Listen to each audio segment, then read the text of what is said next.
what's going on with used values and what's going on with new vehicles. Well, you can check out the story at Cox Automotive, but wholesale used vehicle prices see a smaller decline in July. Yes, because in June, wholesale prices on used vehicles dropped by 4%. It's huge. And in July, they didn't drop by nearly as much. So from a year ago, the drop has been pretty impressive. 11.6% loss values on all your trades, folks. That is huge.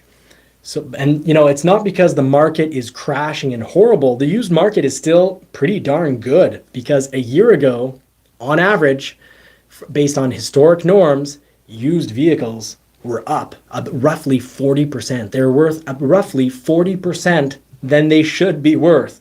So a drop of 11.6% from a year ago is an important drop. It's a move in the right direction. It's not catastrophic. So when you see those thumbnails that are saying used market catastrophe, or these basically thumbnails that are like end of the world because of used vehicle prices, economy in crisis, just look at the used car prices. No, we're going back to something that's still, it's less inflated than last year, but it's still inflated. And for July, you can see it here on the graph.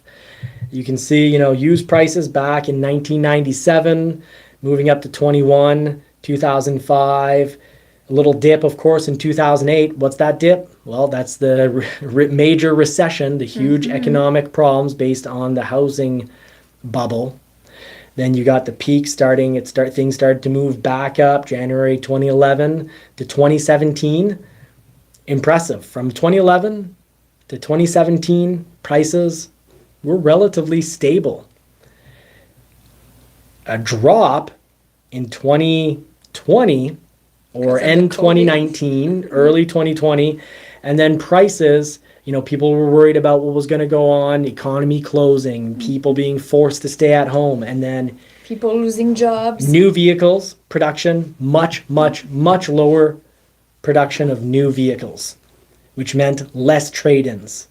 And it also meant that people normally shopping for a new vehicle couldn't get one. Many people, like Marie, generally say, well, if you don't have it on the lot, I don't want to buy it. I'm not going to order a vehicle. And they then went and tried to buy a used vehicle. But the fewer new sales means less trade-ins, which means just less used vehicles to buy. So more competition, more demand for that smaller supply. So prices skyrocketed from 2020 until summer 21. That's impressive. Went down a little in the winter, like it does every winter. That's just historic norms. Bumps back up in the spring. You can see the bump back up in the spring. That's a spring bump. These are, spring bumps here. Then a drop. So right now, when you look at, they're looking here, January 2023, things are only starting to drop somewhat. Like they could be down here. Here's the norm. They've got a lot of space to drop. They could drop another 20%, but for July, not much of a drop. So if you're shopping a used vehicle right now, well, the good news is prices dropped in May, values dropped in June, but they did not drop by that much in July. It was a drop of 1.6%. So buying a used vehicle right now with the very high interest rates, I don't feel it's the best time to buy a used vehicle. If you're looking at a 5, 6, 7-year-old used vehicle, don't get it unless you have to. Of course, if you're driving a 15-year-old vehicle, I would go for those. I deal with the higher interest rates. Why? Because an older 15-year-old vehicle might cost you, $6,000, $10,000, $12,000 in repairs on a vehicle that, maybe only is worth $10,000 when fixed and running perfectly. So you don't want to put money into what I call a money pit. You don't want to have to put, $5,000 into something that's only worth 10 once it's fixed. You want to avoid that. But if your vehicle can tough it out, I wouldn't switch a 5-year-old vehicle for a 4-year-old vehicle. Why go from your current interest rate of, you might have a used interest rate now of 4%. Why bring that up to 10% to get a vehicle that's only 1 year newer? If I have a 5-year-old vehicle, though, I would consider a new vehicle if, let's say, Jeep.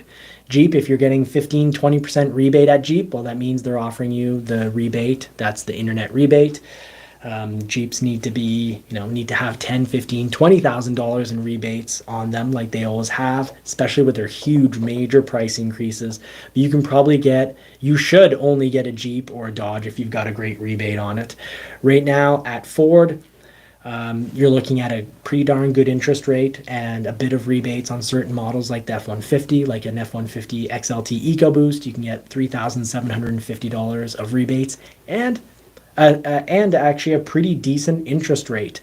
So a 5-year-old vehicle that's going to need, winter tires soon, summer tires, brakes. Maybe if you're around 170, 80,000 miles or 120,000 kilometers, probably going to need shocks for that vehicle soon. If you're looking at a vehicle that you might be putting $4,000 to $8,000 into soon because it's 5 to 7 years old, I would definitely consider buying a new vehicle, because guess what? Your 5-year-old vehicle, it's not worth the crazy insanity of summer 2021 or summer 2022. It's not worth those insane prices, but it's still worth here. This is a lot higher than here. I love graphs because they're easy to follow. Low values. So you see this is low on the bar. That's low values. Crazy high values, and we're still at some pretty darn crazy high values for those 5, 6, anything used that's not too out of date. Or who knows, if you have a 20-year-old Toyota, maybe you can be one of those crackheads asking $25,000 for a 20-year-old 4Runner, a 20-year-old a 20-year-old Toyota truck. So we've got to go, because I've got to recharge. That's the end of the show. It's a great time to buy a new vehicle. It's a pretty decent time to buy a new vehicle if you've got one of these inflated trade-ins. So anything between a 2-year-old vehicle to a 9, 10-year-old vehicle, a 10-year-old, 12-year-old truck, I would definitely consider trading right now. It's got great value before putting money into it. If you got a 5-year-old vehicle, I definitely would not trade it in for a 3-year-old used vehicle. Your interest rate's going to go way up. And a 3-year-old vehicle is going to be in the same position that your 5-year-old vehicle is in just 2 years. So that's where my buyer's advice is this week. I promise with that advice, you will save thousands of dollars. Don't forget to like and subscribe to help feed and dress those poodles.